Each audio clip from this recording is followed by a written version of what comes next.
بابوں کو بیداری کی حالت میں رسول اللہ کا دیدار ہوتا ہے. لوگ بخاری کی حدیث پیش کرتے ہیں جس نے مجھے خواب میں دیکھا بیداری میں بھی دیکھ لے گا. وضاحت کرتے ہیں. اس کی میں نے وضاحت بہت پہلے کی ہوئی ہے، رپلائی ٹو مولانا الیاس قادری اور خواب میں دیدار مصطفیٰ صلی اللہ علیہ وسلم. پہلی تو بات یہ ہے کہ یہ جو ہے نا، نبی علیہ السلام نے فرمایا جس نے مجھے خواب میں دیکھا اس نے مجھے دیکھا. اس کے ساتھ بخاری مسلم میں ابن سیرین تابعی کا قول لکھا ہے جب حضور کو وہ اپنی شکل میں دیکھے. پھر ادروائز کوئی بھی شکل نظر آئے تو وہ نبی علیہ السلام نہیں ہوں گے، ورنہ تو بریلوی دیکھیں تو دیوبندی نہیں مانتے، دیوبندی دیکھیں تو بریلوی نہیں مانتے. یہ پچھلے دنوں جو طارق جمیل صاحب کے حوالے سے ویڈیو میں نے تفسیر سے بیان کیا ہے. یہ جو ہے نا ان قریب مجھے بیداری میں دیکھے گا، اس سے مراد قطعاً یہ نہیں کہ وہ دنیا میں کوئی دیکھے گا. اس کے بارے میں محدثین کا موقف یہ ہے کہ یہ نبی علیہ السلام کے مبارک زمانے میں اگر کسی کو اللہ تعالیٰ نے خواب میں دکھایا تو اس کے لیے بشارت ہے کہ ان قریب وہ حضور کو دیکھ کے صحابی بن جائے گا. یا یہ مطلب ہے، یا یہ مطلب ہے اگر آج کے زمانے میں کوئی دیکھے تو ان قریب سے مراد ہے کہ قیامت کے دن مجھے دیکھ لے گا. تو آپ کہیں گے قیامت تو بہت دور ہے. نہیں سرکار، مسلم شریف میں حدیث ہے میں اور قیامت اس طرح ساتھ ہے جس طرح دو انگلیاں. جو مر گیا تو اس کی تو قیامت قائم ہوگی.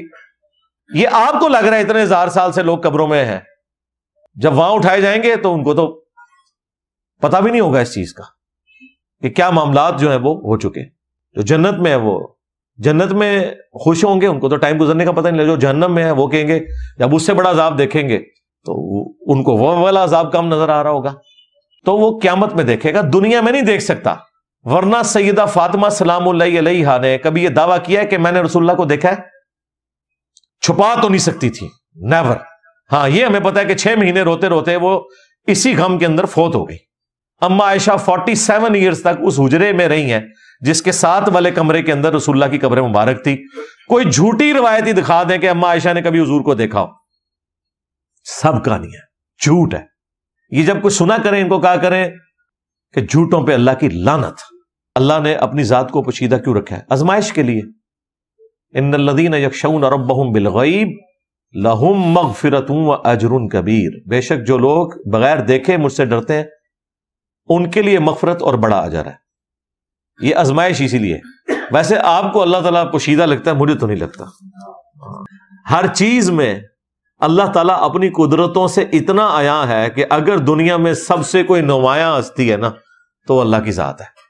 بس یہ ایک اس نے پردہ ڈال دیا اور آپ کو فزیکل فینومینا آف نیچر کا ایسا عادی کر دیا ہے کہ آپ سمجھتے ہیں کہ ایسا ہی ہوتا ہے کہ بیج بویا جائے تو 6 ارب گنا بڑا درخت بن جاتا ہے. ایسا ہی ہوتا ہے کہ انڈے میں سے چوزا نکلتا ہی ہے. اگر آپ کسی ایسی دنیا کے باشندے ہوں جہاں لوگوں کو یہ نہ پتا ہو کہ بیج میں سے درخت نکلتا ہے اور انڈے میں سے چوزا، اور آپ انہیں بتائیں کہ یہ ہو جائے گا، وہ بھی نہیں مانیں گے. تو یہ بات یاد رکھیے گا، کائنات میں ہر چیز معجزہ ہے، عقل کو عاجز کر دینے والی میریکل ہے، لیکن ہم ان معجزوں کے عادی ہو چکے ہیں.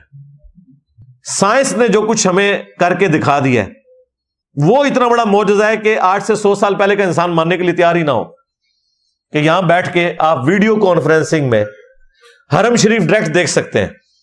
جن لوگوں نے 4 مہینے پیدل سفر کر کے خاری کاٹی، راستے میں ڈاکوؤں کا ڈر، جانوروں کا ڈر، بھوک پیاس بیماری، انہیں بتایا جائے بھائی 4 مہینے نہیں 4 سیکنڈ میں بھی کالم لاتا ہوں، یہ دیکھ روزہ شریف، یہ دیکھ حرم شریف. وہ مانے گا ہی نہیں، لیکن سائنس نے تو کر کے دکھا دیا. تو آپ سائنس کے جو میریکلز ہیں انہی کو دیکھ کے اندازہ لگائیں کہ یہ 8 سے 100 سال پہلے کے لوگ نہیں مانیں گے. تو اللہ تعالیٰ کی قدرت کے تو کرشمے وہ ہیں کہ جو کوئی ریپروڈیوس بھی نہیں کر سک رہا. اسی میں کوئی ویلیو ایڈیشن کر لیتا ہے، اسی کو یوز کرتا ہے، ریپروڈیوس کوئی نہیں کر سکتا. بیالوجی کا ایک ہی لا ہے جو فائنل ہوا ہے اس اعتبار سے. ویسے تو 2 لاز ہیں، ایک تو یہ کہ ہر زندہ چیز پانی سے پیدا ہوئی ہے، دوسرا اگر کوئی لا فائنل ہوا ہے وہ یہ ہے کہ لیونگ تھنگس جو ہیں وہ نان لیونگ تھنگس سے نہیں بن سکتی.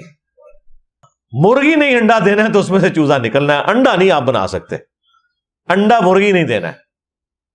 بیج آپ نے فروٹ سے ہی نکالنا ہے، بیج نہیں آپ بنا سکتے. ہاں اس بیج سے آپ جو مرضی کریں، اسے آپ کنٹرول انوائرمنٹ میں اگا لیں، مٹی کے اندر اگائیں، پانی میں اگائیں، لیکن وہ بیج جو ہے نا، وہ بیج آلریڈی جو لیونگ آرگن ہے نا پلانٹ کنگڈم میں سے ادھر سے ہی آپ نے حاصل کرنا ہے، یا اینیمل کنگڈم کی کوئی چیز ہے تو وہاں سے حاصل کرنی ہے.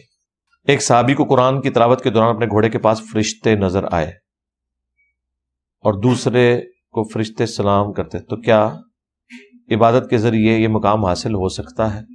May be may not be, یہ اللہ کی مرضی ہے۔ پہلی بات ہے کہ یہ جو سورۃ الکہف کی تلاوت کے دوران وہ فرشتے نظر آئے تھے، ان کو تو پتہ ہی نہیں تھا فرشتے ہیں، وہ تو بعد میں پتہ چلا کہ وہ بادل تھا جو فرشتوں کی شکل میں تھا۔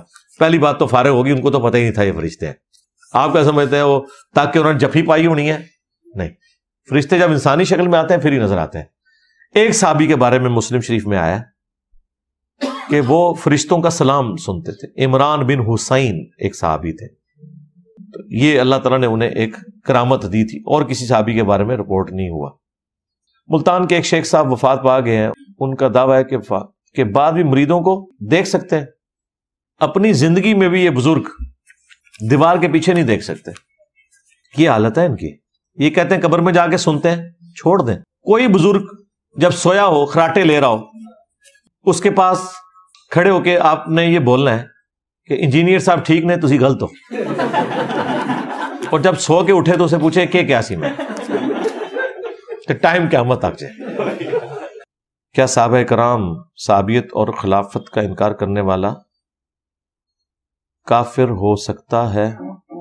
اگر تو کسی صحابی کو مسلمان سمجھتے ہوئے کافر کہے، یا آج بھی کسی مسلمان کو مسلمان سمجھتے ہوئے کافر کہے، تو کافر ہو جائے گا۔ اور اگر اس کو کوئی مغالطہ لگ گیا، جس طرح حضرت عمر کو لگا، انہوں نے بدری صحابی کو منافق کہہ دیا تھا، بخاری مسلم میں ہے، تو اس پہ امام بخاری نے باب باندھا ہے کہ اگر کوئی تعویل کی غلطی کی وجہ سے کسی کو کافر یا منافق کہے تو فتویٰ نہیں لوٹے گا۔ اس کے لیے آپ میری تفصیلی ویڈیو دیکھ لیں، شرک والے امام کے پیچھے نماز پڑھنا، اس میں نے اس ٹاپک کو بھی ایڈریس کیا، کئی ایک ویڈیوز میں کیا۔ میں جسے چاہتا ہوں ہدایت دیتا ہوں، حالانکہ ہم نے سنا ہے کہ اللہ تعالیٰ 70 ماؤں سے زیادہ پیار کرتے ہیں، تو اللہ تعالیٰ ہر کسی کو ہدایت کیوں نہیں دیتا؟ یہ دو مختلف باتیں ہیں۔ اللہ تعالیٰ نے یہ نہیں کہا کہ میں ہر بندے کو ہدایت دیتا ہوں، یہ تو نہیں بات ہوئی۔